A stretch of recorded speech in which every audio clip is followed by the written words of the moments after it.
নমস্কাৰ বন্ধুসকল, পোনপ্ৰথমে আপোনালোক সকলোকে আমাৰ ইউটিউব চেনেললৈ স্বাগতম জনাইছোঁ।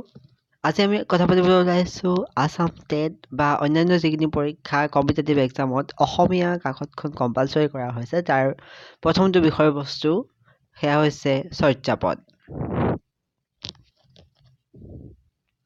চৰ্যাপদ যাক আছাম হাইস্কুল টেটৰ প্ৰথম বিষয় হিচাপে ৰখা হৈছে সেয়া হৈছে আদি যুগৰ প্ৰথম নিদৰ্শন চৰ্যাপদ। চৰ্যাপদ প্ৰত্ন অসমীয়া ভাষাত লিখিত সাহিত্যৰ প্ৰাচীনতম নিদৰ্শন বুলি কোৱা হয়, কিয়নো চৰ্যাপদ অসমীয়া ভাষাৰ একেবাৰে পুৰণি সাহিত্য। ইয়াৰ আগত অসমীয়া ভাষাত কোনো ধৰণৰ লিখিত সাহিত্য পোৱা নাযায়। এই চৰ্যাপদৰ বিষয়ে আহিলেও কিছু কথা আমি জানো। চৰ্যাপদসমূহ হৈছে বৌদ্ধ ধৰ্মৰ সহযোজান পন্থৰ সিদ্ধাচাৰ্যসকলে ৰচনা কৰা এক প্ৰকাৰৰ ধৰ্ম সাধনাৰ গীত। এই চৰ্যাপদসমূহ খ্ৰীষ্টীয় অষ্টম দ্বাদশ শতিকাত ৰচনা কৰা হৈছিল, অৰ্থাৎ প্ৰায় 800 খ্ৰীষ্টাব্দৰ পৰা প্ৰায় 1200 খ্ৰীষ্টাব্দ মানৰ ভিতৰত এই চৰ্যাপদসমূহ ৰচনা কৰা হয়।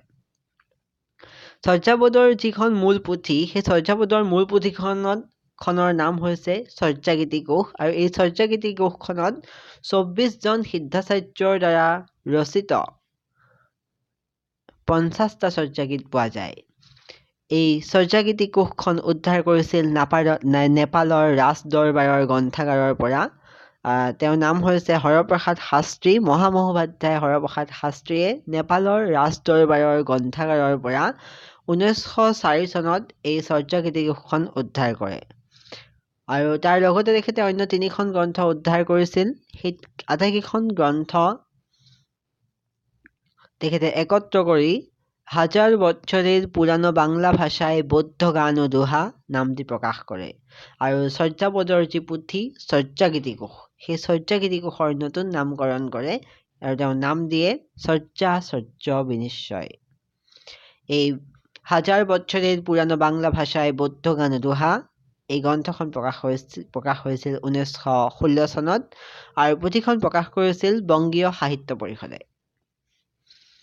চৰ্যাগীতি কোষখনত মুঠতে 24জন সিদ্ধাচাৰ্যৰ দ্বাৰা ৰচিত 50টা গীত আছিল, যদিও যিখন উদ্ধাৰ কৰা হ'ল সেই উদ্ধাৰ কৰা পুথিখনত 46টা সম্পূৰ্ণ আৰু এটা খণ্ডিত গীত পোৱা যায়, অৰ্থাৎ 3টা গীত একেবাৰে পোৱা নাযায় আৰু এটা গীতৰ আধা অংশ পোৱা গৈছে।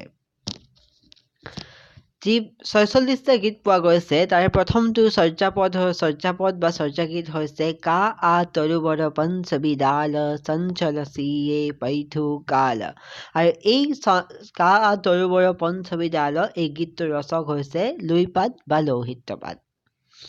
চৰ্যাপদসকলৰ যি লেখক, সেই 24জন লেখকৰ ভিতৰত বহুকেইজনকে প্ৰাচীন কামৰূপৰ বুলি কোৱা হয়। তাৰ ভিতৰত লুইপাদ, কাহ্নুপাদ, হৰহপাদ, মীননাথ, মচ্ছেন্দ্ৰনাথ, ভুসুকপাদ ইত্যাদি অন্যতম। এই চৰ্যাপদৰ ভাষাৰ ক্ষেত্ৰত যদি আমি চাওঁ, তেন্তে চৰ্যাপদৰ ভাষা অত্যন্ত ৰহস্যধৰ্মী। ইয়াৰ ভাষা হৈছে অত্যন্ত প্ৰতীকধৰ্মী, আৰু সেইবাবে ইয়াৰ ভাষা সহজে বুজিব নোৱাৰি। কোৱা হয় যে গুৰুৰ বা শিক্ষকৰ সহায় অবিহনে এই ভাষা দুৰ্বোধ্য। এই ভাষাৰ অন্য নাম সান্ধ্য ভাষা বা সন্ধ্যা ভাষা। সান্ধ্য বা সন্ধ্যা ভাষা এইবাবেই যে সন্ধিয়াৰ আধা আন্ধাৰ আধা পোহৰৰ দৰেই ইয়াৰ চৰ্যাপদৰ ভাষা আধা বুজা আধা নুবুজা ধৰণৰ। উল্লেখযোগ্য যে চৰ্যাপদৰ ভাষাক বাংলা ভাষাবিদ তথা পণ্ডিত ডক্টৰ সুনীতি কুমাৰ চট্টোপাধ্যায়ে প্ৰাচীন বাংলা বুলি কৈছিল, কিন্তু অসমীয়া ভাষাৰ বিশিষ্ট গৱেষক পণ্ডিত ডক্টৰ মাণিকান্ত কাকতিয়ে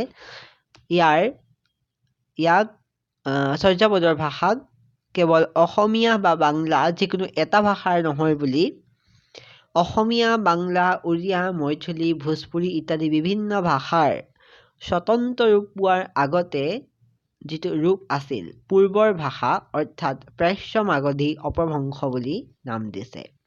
আহকচোন এয়া হৈছে এতিয়া আমি চৰ্যাপদৰ বিষয়ে কিছুমান সম্ভাৱ্য প্ৰশ্ন আলোচনা কৰোঁ।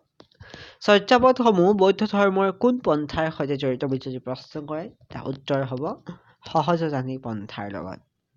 আমি জনা উচিত যে চৰ্যাপদসমূহৰ যি লগত জড়িত যি বৌদ্ধ ধৰ্ম সেই বৌদ্ধ ধৰ্মৰ লগত জড়িত হৈ আছিলে বিভিন্ন ধৰণৰ পন্থা।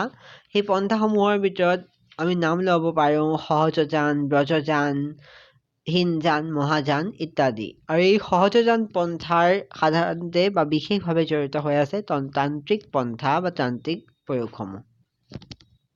চৰ্যাপদৰ মূল পুথিখনৰ নাম কি আছিল? উত্তৰ চৰ্যাগীতিঘোষ। তৃতীয় প্ৰশ্ন, চৰ্যাপদৰ ভাষাক কি বুলি জনা যায়? সান্ধ্য ভাষা বা সন্ধ্যা ভাষা। কোনে চৰ্যাপদৰ ভাষাক প্ৰাচীন বঙলা বুলি মত পোষণ কৰিছিল? উত্তৰ হ'ব ডক্টৰ সুনীতি কুমাৰ চেটাৰ্জী বা সুনীতি কুমাৰ চট্টোপাধ্যায়। চৰ্যাগীতিঘোষত মুঠতে কিমানটা চৰ্যা আছিল? উত্তৰ 50টা। চৰ্যাগীতিঘোষ ৰচনা কৰা মুঠ সিদ্ধাচাৰ্যৰ সংখ্যা কিমান আছিল? উত্তৰ 24 জন। অসমীয়া ভাষাত চৰ্যাপদ সম্পৰ্কে গৱেষণা কৰা প্ৰথমজন ব্যক্তিৰ নাম তেওঁ হৈছে গুৱাহাটী বিশ্ববিদ্যালয়ৰ প্ৰাক্তন অধ্যাপক ডক্টৰ পৰীক্ষিত হাজৰিকা। চৰ্যাপদৰ পুথিখন কোনে উদ্ধাৰ কৰিছিল? উত্তৰ মহামহোপাধ্যায় হৰপ্ৰসাদ শাস্ত্ৰীয়ে। প্ৰথম চৰ্যাগীতৰ ৰচক কোন? উত্তৰ লুইপাদ।